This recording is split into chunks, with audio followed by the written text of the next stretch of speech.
I'm Sarah, and I've been married to Tom for over 30 years now. We have 2 sons, Jack and Mike. Tom always had a good job, so I decided to be a housewife and focus on raising our boys. It wasn't always easy, but I loved every minute of it. Jack, our eldest, was always a joy.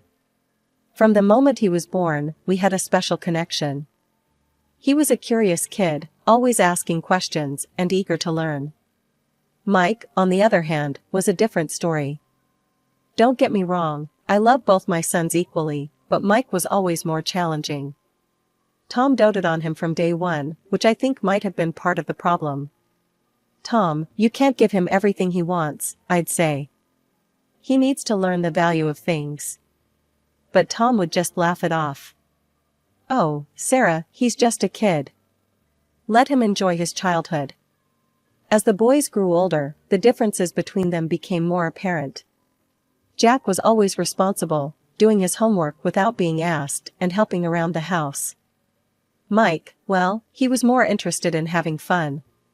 When it came time for college, Jack chose a good state school. He worked hard, got scholarships, and was determined to make it on his own.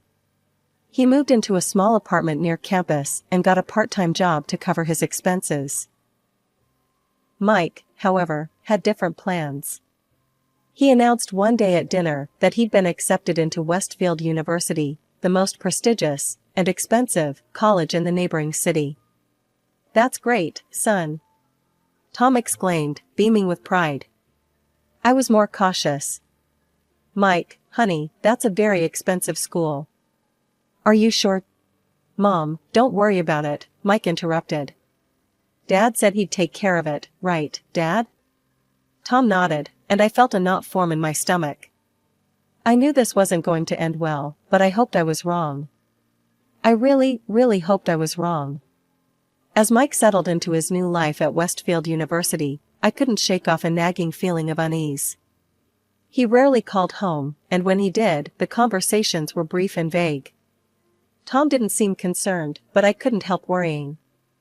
"He's just busy with his studies," Tom would say whenever I brought it up. "College is a big adjustment." I tried to believe him, but something didn't feel right. One day, after months of minimal contact, I decided to take matters into my own hands. I was going to visit Mike without telling him I was coming. When I finally arrived at the campus, I headed straight to the dean's office. The receptionist looked at me oddly when I asked about Mike's academic performance. "I'm sorry, Mrs. Thompson, but Michael hasn't been a student here for over a year," she said gently. My world spun. What? There must be some mistake. He's been here for almost 2 years. The dean, hearing the commotion, came out of his office. "Mrs. Thompson, I'm afraid it's true. Michael was asked to leave due to poor academic performance. We sent a letter home." I felt sick. All those tuition payments, all those times Mike had assured us everything was fine, it had all been a lie. In a daze, I drove to the apartment Tom and I had been paying for. The scene that greeted me when I opened the door with the spare key was worse than I could have imagined. The place was a mess, empty bottles, pizza boxes, and clothes strewn everywhere. And there, in the middle of it all, was Mike, passed out on the couch with 2 girls I'd never seen before. "Michael Thomas Thompson!" I shouted, my voice shaking with anger and disappointment. Mike jolted awake, his eyes widening in shock when he saw me. "Mom? What the hell are you doing here?" "I think the better question is, what the hell are you doing?" I shot back. "You've been lying to us for over a year."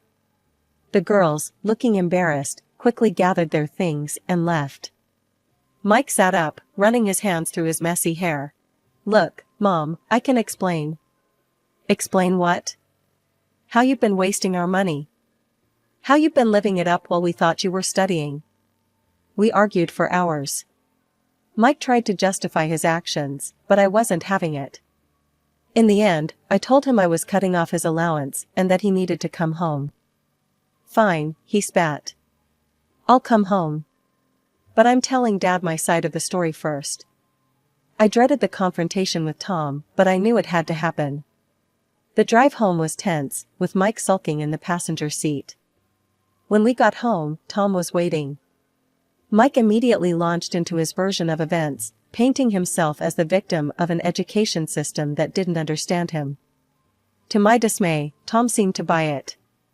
"Son, it's okay," he said, putting his arm around Mike. "College isn't for everyone.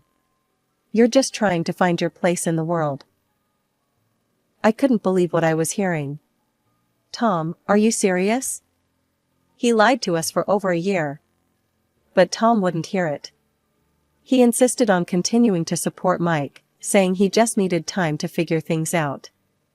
5 years passed, and the stark contrast between our sons only grew more apparent. Jack, our eldest, was thriving. He had graduated college with honors and immediately landed a job at a respected marketing firm. His dedication and hard work were paying off, and he was quickly climbing the corporate ladder. I remember the day he called to tell us about his promotion to junior executive. His voice was filled with excitement and pride. "Mom, Dad, I did it. I got the promotion." "That's wonderful, honey," I exclaimed, my heart swelling with pride. "We're so proud of you." Mike, on the other hand, was still finding himself. Over the years, he'd bounced from job to job, never staying in one place for more than a few months. Tom always managed to find him new positions through his business connections, but it never lasted. I tried to intervene, to push Mike towards independence, but my efforts were always rebuffed. "Mom, you just don't get it," Mike would snap. "I'm not like Jack. I can't just settle for any boring office job." It was during this time that Jack met Emily. She was smart, kind, and hardworking, a perfect match for our son. When Jack told us they were getting married, I was overjoyed. "We're planning the wedding ourselves," Jack explained over dinner one night. "We've been saving up, and we want to do it our way." "Are you sure you don't need any help?" Tom asked. "We could contribute." "No, Dad," Jack said firmly. "We appreciate the offer, but we've got this covered." The wedding was beautiful in its simplicity. Jack and Emily had planned every detail meticulously, and their love for each other was evident in every aspect of the ceremony. It was at the reception that Mike dropped his bombshell. "So," he said, sidling up to Tom and me, champagne glass in hand, "I think it's about time I settled down too. I met this girl, Tiffany. We're getting married." A week later, we met Tiffany. She was pretty in a flashy sort of way, with bleached blonde hair and long, manicured nails. But there was something in her eyes that made me uneasy, a calculating look that didn't sit well with me. "It's so nice to finally meet you," Tiffany gushed, her voice syrupy sweet. "Mikey has told me so much about you both." As the evening wore on, it became clear that Tiffany had expensive tastes. She kept dropping hints about designer brands and luxury vacations. When the topic of the wedding came up, my worst fears were confirmed. "We're thinking a destination wedding in the Maldives," Mike announced. "Nothing but the best for my girl." I opened my mouth to object, but Tom beat me to it. "Of course," he said warmly. "Anything for my son's happiness." As Mike and Tiffany left that night, I turned to Tom, my voice low and angry. "Are you out of your mind? We can't afford a wedding like that." Tom waved off my concerns. "Don't worry, Sarah. I'll figure something out. Mike deserves a nice wedding too." But the expenses didn't stop with the wedding. Soon after they returned from their honeymoon, Mike and Tiffany were at our door again. "Dad," Mike began, his voice serious. "Tiffany and I have been talking, and we think it's time we got our own place." I held my breath, waiting for Tom's response. To my horror, he didn't even hesitate. "Of course, son. What did you have in mind?" Tiffany piped up, her eyes gleaming. "We found the perfect apartment in Westview Towers. It's a bit pricey, but it's just what we need to start our life together." Westview Towers. The most expensive apartment complex in the city. I couldn't believe what I was hearing. "And of course," Mike added, "we'll need some help with the monthly expenses until I get my business off the ground." I couldn't stay silent any longer. "Your business?" What business? Mike waved his hand dismissively. I've got some ideas. It's gonna be big, Mom. You'll see. That night, after Tom had agreed to buy them the apartment and provide monthly support, I tried one last time to reason with him. Tom, this isn't right. We're not helping Mike by doing this. We're just enabling him. But Tom wouldn't listen. Sarah, he's our son. We have to support him. Besides, Jack never needed our help. We can afford to do this for Mike. The next few months were a blur of Mike's failed business ventures and Tiffany's increasing demands. Each time they came asking for money, Tom would give in, and I felt powerless to stop it. It was during this time that we received wonderful news from Jack and Emily. They were expecting their first child. I was overjoyed at the prospect of becoming a grandmother, but this happiness was tainted by tragedy. Tom collapsed at work one day, suffering a massive heart attack. By the time I reached the hospital, it was too late. My husband of over 30 years was gone. The world seemed to stop. I felt numb, unable to process what had happened. Jack rushed to my side, taking charge of the funeral arrangements and supporting me through the haze of grief. Mike, on the other hand, barely seemed affected. He stood at the funeral with a bored expression, while Tiffany spent the entire time on her phone, her short black dress drawing disapproving looks from the other mourners. As we stood by the freshly filled grave, Mike suddenly turned to me. So, when do we discuss the inheritance? I am the sole heir, after all. I stared at him in disbelief, unable to comprehend the callousness of his words. In that moment, I realized that the son I had raised was truly gone, replaced by this selfish, entitled stranger. The same evening, Mike and Tiffany cornered me in the living room. The other guests had left, leaving behind a heavy silence and the lingering scent of sympathy bouquets. Mom, Mike started, his voice unnaturally loud in the quiet house. We need to talk about the inheritance. I stared at him, still numb from the day's events. Mike, your father's barely in the ground. Can't this wait? Tiffany stepped forward, her eyes glittering. With all due respect, we have a right to know. We have plans, you know. I felt a surge of anger cut through my grief. Plans? What plans could be so important that you need to discuss this now? I need time to grieve, to sort things out. Tiffany's face twisted into an ugly sneer. Time? What you need is to face reality, old woman. This house, everything in it, it's all ours now. I couldn't believe what I was hearing. Excuse me? She sauntered around the room, running her fingers over the furniture. Oh yes, I have big plans for this place. Most of this old junk will have to go, of course. I felt like I was in some sort of twisted nightmare. I am not going anywhere, I said firmly. This is my home, and while I'm alive, I'll be the one deciding what happens to it. Tiffany laughed, a cold, cruel sound. Well, at your age, that won't be for long, will it? I recoiled as if I'd been slapped. Before I could respond, Jack's voice cut through the tension. That's enough, he said, stepping into the room. I hadn't even realized he was still in the house. You should both be ashamed of yourselves. Mike turned to his brother, his face flushing. Stay out of this, Jack. It's none of your business. It became my business when you started harassing our mother on the day of our father's funeral, Jack shot back. He turned to me, his voice softening. Mom, I've been thinking. I want you to know that I'm giving up my share of the inheritance to Mike. I gasped, and Mike's eyes widened in surprise. Jack continued. And Mom, I think you should do the same. Trust me on this. I stared at him, confused. What was he thinking?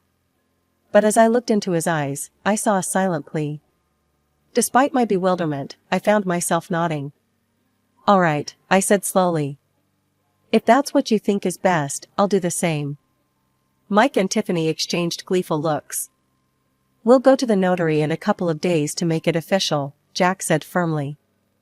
For now, I think you two should leave. Mom needs rest.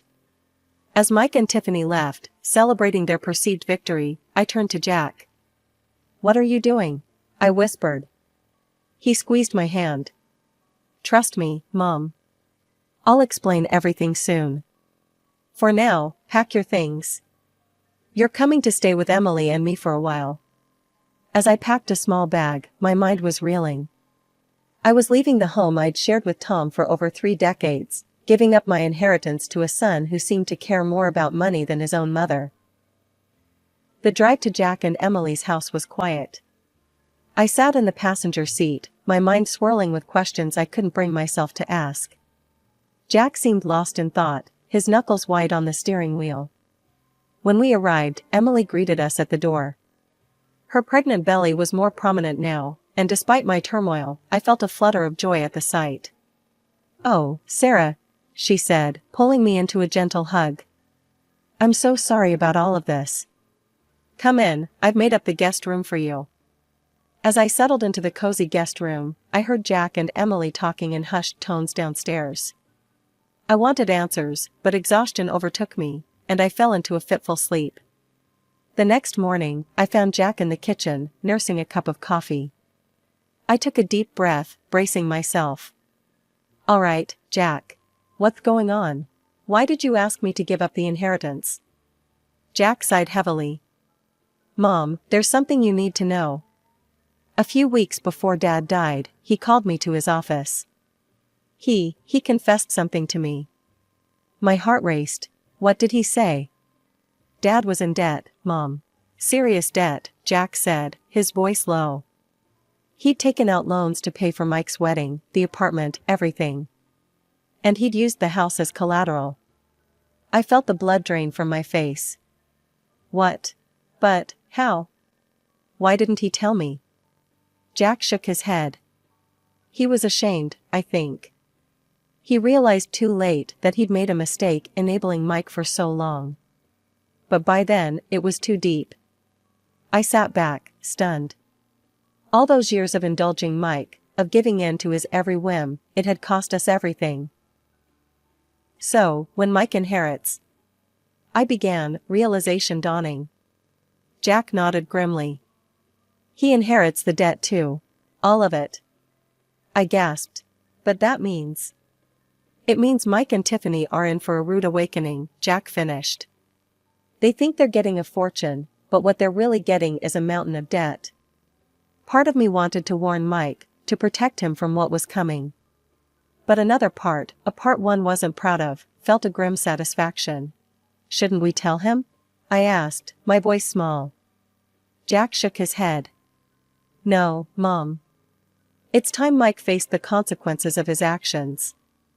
Dad protected him for too long. This is his wake-up call." I nodded slowly, understanding the wisdom in Jack's words. "But what about me? Where will I go?" Jack reached across the table, taking my hand. "You'll stay with us, Mom. For as long as you need. We've got plenty of room, and we'd love to have you here when the baby comes." Tears welled up in my eyes. "Oh, Jack. I don't know what to say." Emily joined us then, her hand resting on her belly. "Say yes, Sarah. We want you here." A few days later, we went to the notary's office to officially sign the waiver of inheritance. Mike and Tiffany were there, barely containing their excitement. As we signed the papers, I could see the gleam of triumph in their eyes. After the notary confirmed the documents were in order, Mike turned to me, his face twisted in a cruel smirk. "You know what, Mom? I've never loved you," he spat, his words dripping with venom. "You always tried to control me, always forbade me from spending money. And now look at you, a homeless old woman. I couldn't be happier." Tiffany laughed at his cruel joke, hanging onto his arm as they sauntered out of the office, heading to what used to be my home with Tom. The days following the notary visit were a blur of emotions. I tried to keep busy at Jack and Emily's house, helping with chores and preparing for the baby's arrival. But Mike's cruel words kept echoing in my mind, reopening wounds I thought had long since healed. One morning, about a week after we'd signed the papers, I was helping Emily fold laundry when my phone rang. The number was unfamiliar. "Hello?" I answered, a hint of trepidation in my voice. Mrs. Thompson, a cheerful male voice responded. This is Marcus from Lakeview Estates. I'm calling to inform you that your new home is ready for you to move in. I nearly dropped the phone. I'm sorry, there must be some mistake. I don't have a new home. Marcus chuckled warmly. No mistake, ma'am. Your late husband, Mr. Thompson, arranged everything. The mansion in our community is fully paid for and ready for you to take possession. As Marcus explained further, I felt my knees go weak. Emily rushed to my side, concern etched on her face. Sarah? What is it? What's wrong? She asked, helping me to a chair. I relayed Marcus's words, my voice shaking with disbelief. Tom had secretly invested in a beautiful home for me, separate from all his other assets. He'd made sure I would be taken care of, no matter what. Jack came home early that day, and we drove to Lakeview Estates together. As we pulled up to the address Marcus had given us, I gasped. The house, no, mansion, was stunning. It stood proudly in an elite gated community, surrounded by manicured lawns and stately trees. Marcus met us at the door, beaming as he handed me the keys. Welcome home, Mrs. Thompson. Your husband wanted to make sure you had everything you needed. As we toured the house, I was overwhelmed by Tom's thoughtfulness. Every detail had been carefully considered, from the fully equipped kitchen to the cozy library filled with my favorite books. There was even a nursery, ready for visits from my future grandchild. Oh, Tom, I whispered, tears streaming down my face. You always knew how to take care of me. A few days after settling into my new mansion, I was packing some remaining belongings at Jack's house. Suddenly, the front door burst open with a bang. Mike stormed in, his hair disheveled and his eyes wild. Tiffany trailed behind him, her face a mask of fury. Mom. Jack. You lying, cheating bastards. Mike yelled, his face red with rage.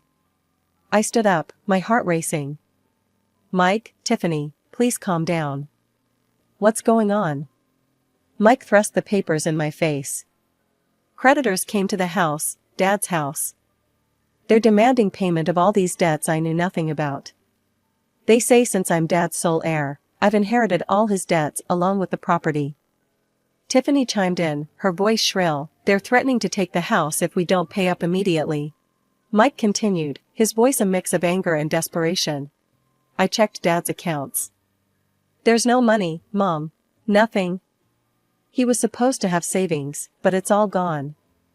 Where is it? I couldn't help but smile sadly, the irony of the situation not lost on me. Your father invested that money in my mansion a few years ago. He put it in my name, so it's not part of the inheritance. Mike's jaw dropped, but then he perked up. Mom, you have to sell the mansion and give me the money. It's the only way to save Dad's house. I shook my head slowly. I'm sorry, Mike, but I can't do that. The mansion is mine, legally and rightfully. Why don't you sell the apartment your father bought for you? No. Mike shouted. We're counting on rental income from that place. There has to be another way. I spread my hands, feeling a strange mix of sadness and vindication. I'm afraid there isn't, Mike. This isn't my problem to solve anymore. Then, remembering his cruel words from the notary's office, I couldn't resist adding, tell me, how does it feel to ask for help from a homeless old woman? Mike's face flushed an even deeper red, his fists clenching at his sides. For a moment, I thought he might lash out physically. But before he could react, Jack stepped between us. His voice was calm but firm as he said, that's enough. You've made your choices. Now you have to live with the consequences. Get out of my house. With a firm hand, Jack escorted Mike and Tiffany to the door, closing it behind them with a definitive click. As I settled into my new life at Lakeview Estates, I couldn't help but feel a profound sense of gratitude towards Tom. The community was everything Marcus had promised and more. Elegant homes lined the streets, each surrounded by meticulously maintained gardens. My neighbors were friendly and welcoming, and I soon found myself part of a vibrant social circle. One of the best features of my new home was its proximity to a top-notch medical clinic. Given my age, it was comforting to know that excellent healthcare was just a stone's throw away. One sunny afternoon, as I was tending to my rose bushes, I received a call from my old friend, Margaret. After exchanging pleasantries, she hesitated, her voice taking on a more serious tone. "Sarah, I thought you should know. I've heard some news about Mike and Tiffany." I paused, my heart skipping a beat. "What kind of news, Margaret?"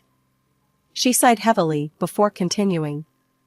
"Well, it seems they've had to sell both the house and the apartment to pay off their debts. They've moved into a small, cheap rental on the other side of town." I absorbed this information silently, a mix of emotions washing over me. Margaret wasn't finished. "There's more, Sarah. Tiffany, she's left Mike.